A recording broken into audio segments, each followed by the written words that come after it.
زندگی کا ہر عمل اس طرح گزارنا چاہیے جس طرح اہل البیت چاہتے ہیں، اس میں تو کوئی شک نہیں ہے۔ ایک حقیقی مومن کو یہی کوشش اور کاوش کرنی چاہیے، جو کہ پروردگار کا مہینہ کہلاتا ہے یہ رمضان، تو یقیناً آئمہ نے اس کے آمد کا جو استقبال کا طریقہ ہے، کس طرح اس کو جو ہے وہ استقبال کیا جائے اس کا۔ اچھا سوال ہے کہ ایک تو یعنی اشارہ کیا ابھی امام سجاد علیہ السلام یعنی کن کن الفاظ سے اور کن القاب سے اس مہینے کو یاد کرتے ہیں۔ دوسرا یہ کہ یعنی کسی بھی مہینے کا آغاز رویت ہلال سے ہوتا ہے کہ چاند جب نظر آتا ہے تو مہینے کا آغاز ہوتا ہے، اور ہر مہینہ اسلامی جو ان عدت شہور عند اللہ 12 شہرہ کہ اللہ کے ہاں 12 مہینے ہیں، تو انہی چاند سے حساب ہوتے ہیں۔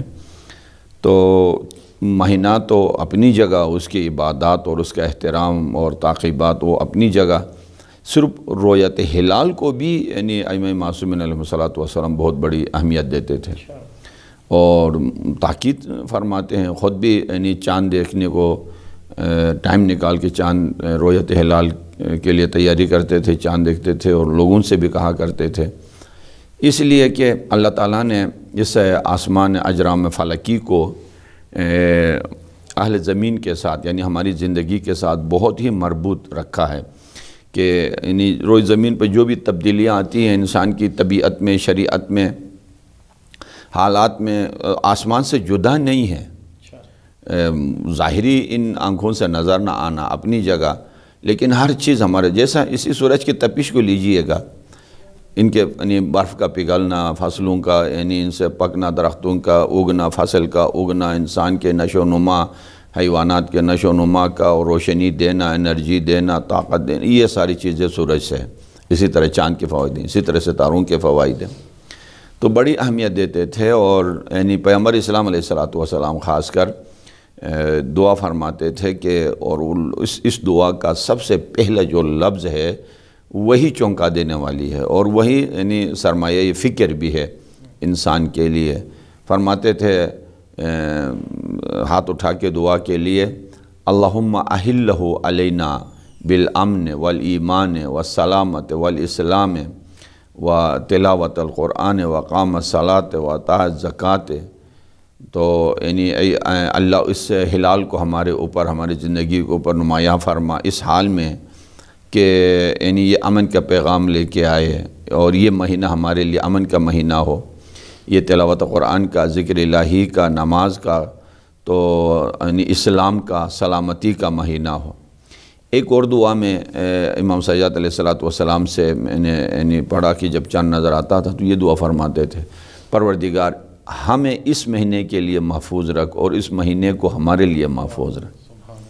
ہر امام معصوم علیہ السلام اپنے یعنی انداز میں اس دعا کے چاند کے آنے کے لیے دعا کرتے تھے۔ یہاں میں آپ سے اجازت لے کے اس مطلب کو آگے بڑھانا چاہوں گا کہ کیوں پیغمبر اسلام علیہ السلام ایمان بعد میں، سلامتی بعد میں، اسلام بعد میں، تلاوت قرآن اور ذکر و فکر یہ ساری چیزیں بعد میں، سب سے پہلے فرمایا امن کا تذکرہ، اس لیے کہ امن فکری، امن اخلاقی، امن معاشی، امن سیاسی، چاہے گھر کے اندر ہو، چاہے فکر کے اندر ہو، چاہے زبان کے اندر ہو، چاہے سیاستدان کے اندر ہو، اور چاہے معاشرے کے اندر ہو، اگر یہ امن ہے تو آپ عبادت بھی کر سکتے ہیں، دوسروں کی عادت بھی کر سکتے ہیں، اور طلب کسب معاش بھی آپ کا صحیح ہے، حقوق بھی ادا کر سکتے ہیں۔ خدا نہ کرے اگر یعنی انسان فتنوں کی آگ میں ایسا گر گیا ہو کہ یہ امن کی دولت اگر انسان کے پاس نہ ہو تو کوئی مزہ کسی چیز میں باقی نہیں رہتا۔ اور ایک اور حدیث میں ہے کہ دو چیزیں انسان کے پاس اللہ کی نعمتیں ایسی ہیں جو اسے احساس نہیں ہے، الامن والعافیہ، عافیت یعنی صحت مندی، صحتیابی، سلامتی بدنی، روحی، جسمی، فکری، یہ چیز اگر ہے تو سب کچھ ہے، تجارت بھی ہے، عبادت بھی ہے، سفر بھی ہے، تعلیم بھی ہے، خدمت بھی ہے، سب کو یہ دونوں چیزیں۔ یوں سمجھ لیجئے کہ کسی بھی معاشرے کے پرواز کے لیے، معراج کے لیے دو پر ہیں، الامن والسلامہ۔ اب اس میں اس دعا کے اندر سلامتی بھی ہے، سلامتی فکری، سلامتی جسمی، سلامتی عقلی و معاشی معاشرتی لقمے کی سلام، اور یہ وہ سلام ہے کہ انسان کی زندگی کے اوپر رب ذوالجلال نے سورہ مریم میں 3 مرتبہ سلام بھیجا، سلام علیہ یوم ولد و یوم یموت و یوم یبعث حیا۔ اب یعنی بالغ معاشرہ یہ ہے کہ صرف یہ دعا نہیں پڑھنا ہے کہ خداوندہ ہمیں اس مہینے کو امن قرار دے، یہ نابالغ معاشرے کا ہے کہ صرف الفاظ پہ گزارا کرے۔ بالغ معاشرہ یہ ہے کہ خود کردار بھی ادا کرے، کہ معاشرے کو پرامن بنانے کے لیے کسی کی غیبت نہ کرے، میری زبان امن ہو دوسروں کے یعنی حرمت و عزت کے لیے۔ نہیں قبلہ، ہم جو امن کا مطلب جو معاشرے میں لیا جا رہا ہے وہ یہی ہے کہ کہیں جو ہے وہ دھماکہ ہو گیا، جو قتل و غارت ہو گئی، اس سے بچنا امن ہے۔ میں سمجھ گیا آپ بھی یہی فرمانا چاہتے ہیں کہ امن سے مراد یعنی بدبو، بارود کی بدبو نہ آئے، جی یہ امن ہے۔ نہیں، وہ بات آخر میں جا کے بارود کی بدبو آتی ہے انسان کے کرتوتوں سے، وہ پہلے انسان کے دماغ میں دھماکہ ہوتا ہے، انسان کی سوچ میں۔ اگر کوئی خاص کر کوئی عالم ہو، کوئی لیڈر ہو، کسی کے پاس کوئی اقتدار ہو، تو یعنی دوسروں کو زیر کرنے کے لیے جو باتیں کرتا ہے، حد کی حرمت بھی ہے، غیبت بھی ہے، تہمت بھی ہے، یہ اس بارود سے 1000 گنا خطرناک ہے۔ بارود کی بدبو اگر دھماکہ ہو جائے تو چند آدمیوں کی جان لے گی اور بدبو بھی ختم ہو جائے گی، لیکن الفاظ و کردار اور نگیٹیو سوچ کی جو دھماکے ہیں وہ کبھی ختم نہیں ہوتے ہیں۔ انسان مر نہیں جاتا ہے لیکن عزت کی زندگی کی طرح بچ بھی نہیں جاتا ہے، یعنی یہ ہے۔ تو لہٰذا الامن والسلام، اسلام بعد میں اور ایمان بعد میں، تو ہمیں یہ کوشش کرنا چاہیے کم از کم اس مہینے میں، اور کوشش کا طریقہ یہ ہے کہ جو ہم اپنے لیے بہتر سمجھتے ہیں وہ دوسروں کے لیے بھی بہتر سمجھ لیں انشاءاللہ۔ انتہائی خوبصورت گفتگو آپ فرما رہے ہیں قبلہ کہ امن کا مطلب یہ نہیں ہے کہ قتل و غارت سے انسان رک جائے، دوسرے کے لیے اچھا سوچنا بھی یہ بھی ایک امن کی علامت ہے۔ خدا آپ کو سلامت رکھے۔ قبلہ یہ جو آپ نے چاند کے حوالے سے گفتگو کی ہے کہ رؤیت ہلال کا تعلق انسان زندگی پر بھی ہے، زمین پر بھی ہے، اس کے اثرات ہیں، متصل ہیں، تو کچھ معاملات میں ہم یہ دیکھتے ہیں کہ جہاں چاند نظر نہیں آتا، ظاہر نبی کیونکہ ماہ رمضان ہے، ہماری گفتگو اس حوالے سے ہو رہی ہے، وقت افطار جو ہے مثلا چاند نظر نہیں آ رہا، تو ہمیں چاند کو معیار رکھنا چاہیے، وقت کو معیار رکھنا چاہیے، یا جو معاشرہ ہے اسے معیار رکھنا چاہیے، تو وہاں پہ انسان کیا کرے؟ شاید آپ یہ فرمانا چاہیں گے کہ مثلا اگر چاند نظر نہیں آیا ہے، اگر پہلے ہی دنوں میں یہ مسئلہ ہے تو انہیں چاند ثابت ہونے کے 3 طریقے ہیں۔ یا انسان اپنی نظروں سے دیکھے، یہ علم الیقین ہے، حق الیقین ہے، خود دیکھے۔ اب اگر خود دیکھے اور پوری دنیا نہ دیکھے، پورے شہر والے کہیں کہ انکار کریں کہ ہم نے دیکھا نہیں ہے، چاند ثابت نہیں ہے، اس کے باوجود بھی دیکھنے والے پر حجت ہے اور روزہ رکھنا واجب ہے، چاہے پورا معاشرہ کہے کہ نہیں، پورا معاشرہ کہے۔ اما اگر انسان نے خود نہیں دیکھا ہے تو اس صورت میں پھر مراحل ہیں۔ پہلا مرحلہ یہ ہے کہ 2 عادل گواہ گواہی دے کہ ہم نے چاند دیکھا ہے، یا اگر وہ میسر نہ ہو تو کچھ ایسے افراد جن کے کہنے سے، باوثوق افراد جن کے کہنے سے اطمینان حاصل ہو رؤیت ہلال کے اوپر، ان کی بات کو مانا جائے، یا شہرت ہو شہر کے اندر کہ انسان کو یقین آ جائے کہ کسی غلط بات پر یہ شہرت نہیں ہوئی ہوگی، یقیناً چاند نظر آیا ہوگا۔ تو یعنی یہ ہے، اس طرح یعنی ثابت ہو، چاند ثابت ہونے کے بعد انسان کے اوپر عبادت ضروری ہے۔ فوائد چاند قرآن مجید کے حوالے سے، یسألونک عن الأہلہ، اے میرے حبیب یہ چاند کے بارے میں تجھ سے پوچھتے ہیں۔ اصل میں وہ پوچھا انہوں نے کسی اور کے لیے تھا اور جواب کوئی اور آیا۔ یہ چاند کبھی چھوٹا کبھی بڑا کیوں ہوتا ہے، کبھی درمیانہ کیوں ہوتا ہے، کبھی غائب کبھی ظاہر ہوتا ہے؟ اصل میں اس کا کام تھا یعنی اجرام فلکی کے گردش سے مربوط ہے یہ، کہ مثلا اللہ تعالیٰ اس کو فرض کریں کہ یعنی 60% 70% اتنا ظاہر کر دیتا ہے کہ روئے زمین والے اسے دیکھ لیتے ہیں، باقی کچھ حصہ نہیں دیکھتے ہیں۔ جس پہ سورج کی روشنی پڑتی ہے 120 سینٹی گریڈ گرمی ہوتی ہے، جس حصے پہ نہیں پڑتی ہے وہ عرض کروں آپ کی خدمت میں کہ 120 سینٹی گریڈ سردی ہو جاتی ہے۔ تو پوچھنے والوں نے یہ پوچھا تھا، یہ کبھی چھوٹا، سورج تو ایک ہی حال میں ہے، نہ کبھی چھوٹا ہوتا کبھی بڑا ہوتا ہے، نہ ہے نا، لیکن چاند کیوں اس طرح ہوتا ہے؟ جواب یہ آیا کہ یعنی یسألونک عن الأہلہ قل ہی مواقیت للناس، یہ فلکی جو نظام ہے چھوٹے بڑے ہونے کا، یہ تمہارے فائدے کا نہیں ہے، اسے نہ پوچھو، اس کا فائدہ تمہاری زندگی کے ساتھ کیا ہے، کیا ریلیشن ہے اس چاند کا انسان کی زندگی کے ساتھ، سیاسی، اقتصادی، مذہبی وغیرہ۔ مواقیت للناس، یہ آپ کے لیے ٹائم ٹیبل ہے، اللہ نے بنایا ہے، آسمانی ٹائم ٹیبل، کون کس طرح بالغ ہو جاتا ہے، اور مثلاً قرض ادا کرنا ہے، سفر پہ جانا ہے، شادی کا مسئلہ، طلاق ہے، حج پہ جانا ہے، وصیت پہ عمل کرنا ہے، اس طرح کی وہ ساری چیزیں جو کسی ٹائم کے ساتھ فکس ہوئی ہو، مقرر ہوئی ہوں، اس کے لیے اللہ تعالیٰ نے تمہارے لیے یہ نظام بنایا ہے۔ تو واقعاً ایسا ہی ہے کہ انسان یعنی اگر چاند نظر نہ آئے تو کتنا تڑپ جاتا ہے، اور زندگی کا سارا نظام اسی کے اوپر ہے۔ تو اللہ یہ خود ایک رب العزت کی ایک عظیم نعمتوں میں سے ایک نعمت ہے۔ انسان کو احساس نہ ہونا، وہ اپنی جگہ کہ بس چاند نکلا، غائب ہو گیا، ابھر گیا، چھوٹا ہو گیا، بڑا ہو گیا نا، لیکن اگر انسان اس کے طرف معرفت کی نگاہ سے دیکھے تو شاید ایک لمحہ بھی اس سے اپنے ذہن کو دور نہ کرے، بس سوچتا ہی رہے، سوچتا رہے۔ اور قرآن میں دعوت بھی یہی ہے کہ ان چیزوں کے اوپر انسان فکر کرے، اور خاص کر چاند یعنی عید والی چاند کے اوپر کتنی ساری دنیا کی توجہ ہوتی ہے کہ چاند نظر آ جائے، چاند نظر آ جائے۔ یہ نہیں کہتے ہیں کہ بس اگر ہمارے قسمت میں ہے اور گردش کے سسٹم میں اگر آیا ہے تو نظر آئے گا، نہیں، وہ اگر اس نے نظر آنا نہیں بھی ہے تو سب کی یہی خواہش ہوتی ہے کہ چاند نظر آ جائے۔ اتنی نا شان و شوکت کے ساتھ یعنی اہمیت دی ہے اللہ نے۔ لیکن قبلہ جو آپ گفتگو فرما رہے ہیں، اس سے میں یہ سمجھاؤں کہ عید کا جو چاند ہے، در حقیقت عید کا چاند تو رمضان کا چاند جیسے نظر آیا تو عید تو شروع ہو گئی، انسان کی مغفرت کا مہینہ ہے، انسان کی بخشش کا مہینہ ہے، حقیقی چاند تو یہ ہو گیا اور حقیقی تو یہ ہو گئی۔ اور دوسرا، مختلف علاقوں میں پھر رمضان کا طریقہ بھی مختلف ہوگا، مثلا یہاں پہ چاند 2 دن پہلے نظر آ جاتا ہے، دنیا کی کسی اور کونے میں بعد میں نظر آتا ہے، تو ہر کا رمضان علیحدہ علیحدہ ہوگا؟ نہیں، ایسا نہیں ہوگا۔ جی، ہوتا تو ہے پریکٹیکلی، عیدیں الگ ہوتی ہیں، آج کل تو 3 دن عید ہونا شروع ہو گئی ہیں، ہے نا، ایک سنڈے کو عید مناتا ہے، تو ایک منڈے کو عید مناتا ہے، ایک ٹیوزڈے کو عید مناتا ہے۔ مثلا عرب ممالک میں بعض جگہوں پہ الگ عید ہے، تو ایران عراق میں الگ عید ہے، تو ادھر، اور مثلا فرض کریں انڈونیشیا سے لے کر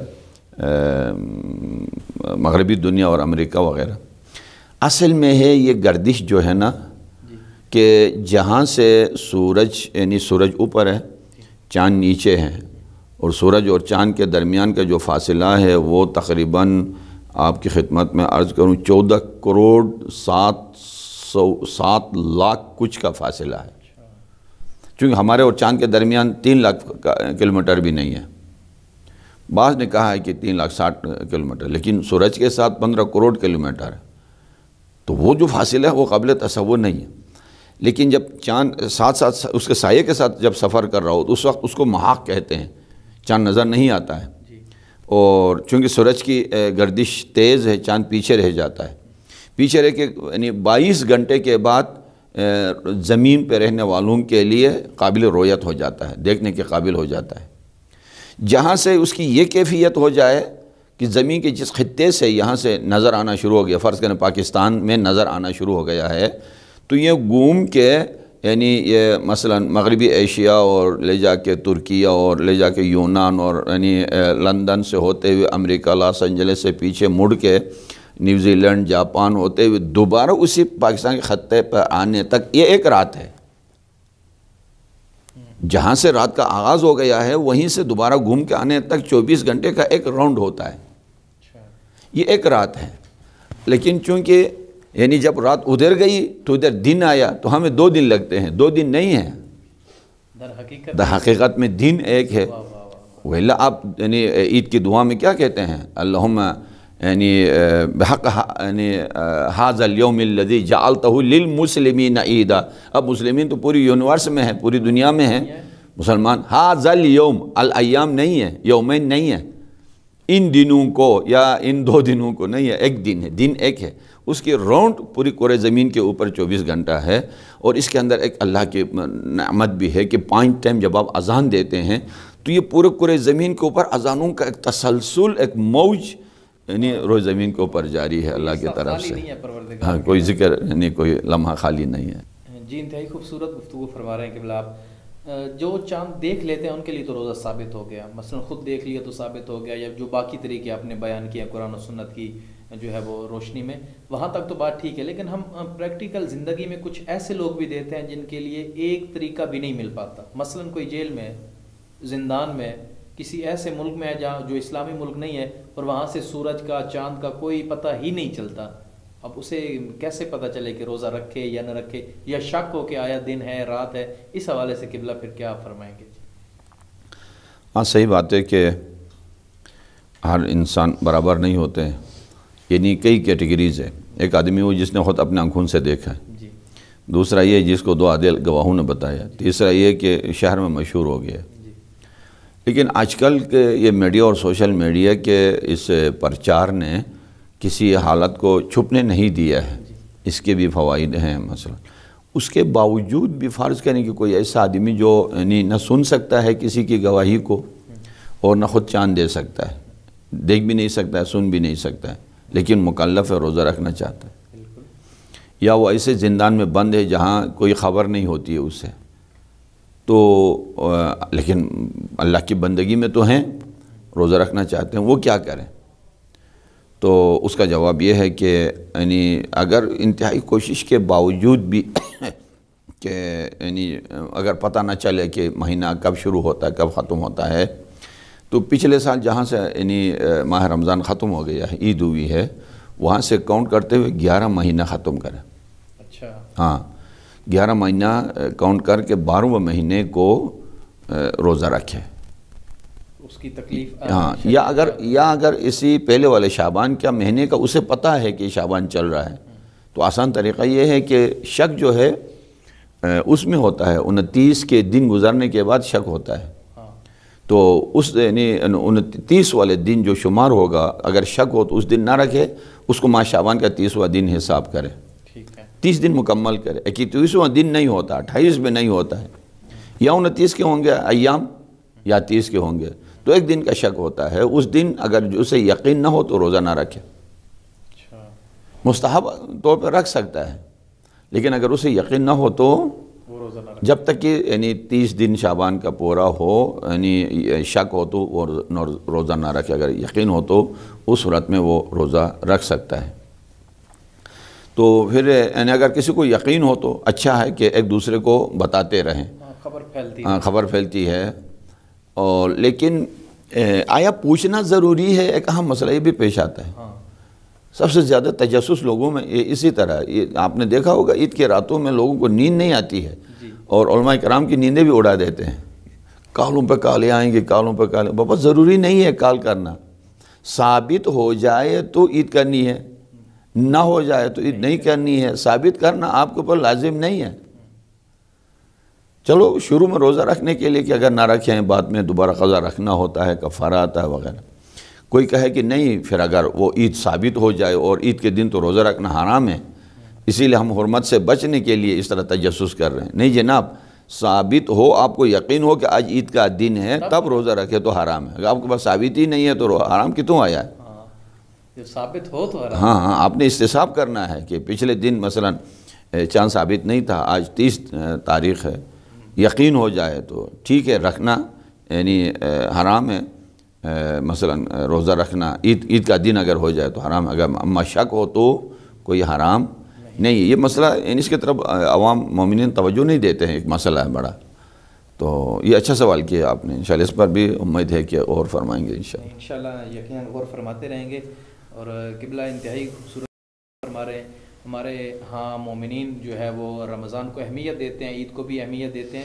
تو رمضان کی اہمیت جو ہم نے سمجھی ہے، جہاں سے گفتگو ہماری چلی تھی، وہ اہل البیت کے طریقہ سے تھی کہ دین کا اصل مرجع جو اہل البیت ہیں، اور اہل البیت نے جو ہے رمضان کا استقبال کیسے کیا. ہمیں اہل البیت کی زندگی اگر دیکھیں تو بہت کچھ سیکھنے کو ملتا ہے. ائمہ نے روزے رکھے، خود وقت افطار جو ہے وہ بھوکے پیاسے رہ کے جو ہے وہ مومنین کو کھانا کھلا دیا. اس میں بھی ہم آپ سے یہی پوچھنا چاہیں گے، کیونکہ ابھی رمضان شروع ہو رہا ہے، ہمیں سیرت اہل بیت سے یعنی کوئی ایک درس یا واقعہ، کیونکہ وقت اختتام کو ہونے والا ہے، ہم جاننا چاہیں گے کوئی ایک سیرت اہل بیت سے ایسا واقعہ بتا دیں جو ہمیں رمضان کی عبادت مزید کرنے پہ مجبور کرے؟ عبادت یعنی ایک ہوتا ہے روزہ رکھنا، ایک ہوتا ہے روزے سے لطف اندوز ہونا۔ ائمہ معصومین علیہ الصلوۃ والسلام جن کی زندگی 11 مہینہ مکمل عبادت میں گزر گئی ہو، اور یعنی روزے پہ ہی روزہ کے ساتھ یعنی جن کی زندگی گزری، اس مہینے میں تو وہ تو اس کو شروع دن کو ہی عید کا دن قرار دیتے ہیں۔ ہماری زندگی اور ائمہ معصومین کی زندگی میں یہ ہے کہ جب عید ختم، جب مہینہ ختم ہو تو تب ہم عید کہتے ہیں، گویا خود کو آزاد سمجھتے ہیں، اور وہ جب یعنی ماہ رمضان شروع ہو تو اس دن کو عید قرار دیتے ہیں۔ بلکہ یوں کہیں کہ اس مہینے کو یعنی ان کی سیرت کے پیش نظر زندگی کا پہلا مہینہ، سال کا پہلا مہینہ، ماہ رمضان کو سال کا پہلا مہینہ کہیں۔ کیوں کہ اللہ تعالیٰ اپنی رحمت سے انسان کو مکمل صاف کر دیتا ہے، گناہوں سے پاک ہو جاتا ہے، اور قضاء و قدر کی باتیں آ جاتی ہیں۔ سال بھر انسان نے کیا ہونا ہے، کیا کرنا ہے، اس حالت سے، اس زاویے سے بھی اگر دیکھا جائے تو یہ مہینے کا، سال کا پہلا دن اور پہلا مہینہ اگر شمار کریں، اور جس طرح اللہ نے ہمیں پاک کیا اس مہینے میں، اور 11 مہینہ خود کو اسی طرح پاک رکھیں، تو سمجھ لیجئے کہ یہ پورا مہینہ آپ اللہ کے مہمان ہیں۔ ساتھ میں نہ فقط مہینہ بلکہ پورا سال آپ اللہ کے رحمت کے مہمان ہیں انشاءاللہ۔ خوبصورت گفتگو فرما رہے ہیں، قبلہ خدا آپ کو سلامت رکھے۔ اور خود ہم مولا علی علیہ السلام کی زندگی سے بھی دیکھتے ہیں کہ وقت افطار 1 یا 2 کھانوں سے جو ہے وہ آپ افطار کیا کرتے تھے۔ آپ ہمارے مومنین کے لیے یہ پیغام بھی یقیناً آپ کی جانب سے انتہائی جو ہے وہ قابل فائدہ ہوگا کہ ہمیں دسترخوان زیادہ بھرنے کی بجائے ہمیں دوسروں کے دسترخوان کو زیادہ بھرنا چاہیے۔ پیغمبر اسلام علیہ السلام نے ایک دفعہ مسجد قباء میں روزے سے تھے، نماز کا وقت ہوا، نماز کے بعد افطار کا جب وقت ہوا، ہماری طرح نہیں تھا کہ پہلے ہم سحری کا انتظام کریں، پھر افطاری کا انتظام کریں، پھر روزہ رکھنے کا سوچیں۔ ادھر ایسا نہیں تھا، بس اللہ کی عبادت کرنی ہے۔ افطار ہوا، اعلان کیا اصحاب کرام میں، کوئی ہے مجھے افطار کرانے والا؟ تو ایک صحابی گیا گھر جا کے دودھ میں شہد ملا کے لے کے آیا۔ پیغمبر اسلام علیہ السلام نوش فرمانے کے لیے ایک گھونٹ زبان مقدس پہ رکھ کر واپس کر دیا کہ میں نے ایک چیز مانگی تھی، تو 2 چیزیں لے کے آیا ہے۔ کیا ایک آن میں تو نے اپنے نبی کو کبھی 2 چیزوں سے افطار کرتے ہوئے دیکھا ہے؟ یہ جو آپ فرما رہے تھے کہ سیرت سے حوالہ ہو، تو اس سے بہتر کوئی حوالہ نہیں ہو سکتا ہے کہ ہم دسترخوان پہ انواع و اقسام کے مائعات، انواع و اقسام کے پھل، انواع و اقسام کے معقولات اور غذا کھانے، تب بھی کوئی شکر کے لیے ہاتھ اٹھانے کے لیے تیار نہیں ہے۔ لَقَدْ كَانَ لَكُمْ فِي رَسُولِ اللَّهِ أُسْوَةٌ حَسَنَةٌ۔ پھر اگر اس طرح کی سیرت میں مشرق و مغرب کا فاصلہ ہو تو پھر سیرت پہ عمل کرنے کی نشانی کیا ہمارے اندر ہونی چاہیے۔ بہت ہی خوبصورت گفتگو۔ ناظرین، جیسا کہ آپ نے قبلہ استاد بزرگوار سے رمضان کے استقبال کا طریقہ جو ائمہ اہل البیت کی نظر میں ہے وہ جانا، اور آخر میں ہمیں رمضان کس طرح گزارنا چاہیے۔ یقیناً ہم رمضان اسی طرح گزاریں جس طرح رسول اکرم قادر اور ان کی اہل البیت چاہتے ہیں۔ آخر میں دعا گو ہوں کہ پروردگار ہمیں واقعاً سیرت اہل البیت پہ چلتے ہوئے رمضان گزارنے کی توفیق عطا فرمائے۔ انشاءاللہ یہ نشست اسی طرح آگے جاری رہے گی۔ اگلے پروگرام تک کے لیے اجازت دیجیے، اللہ نگہبان۔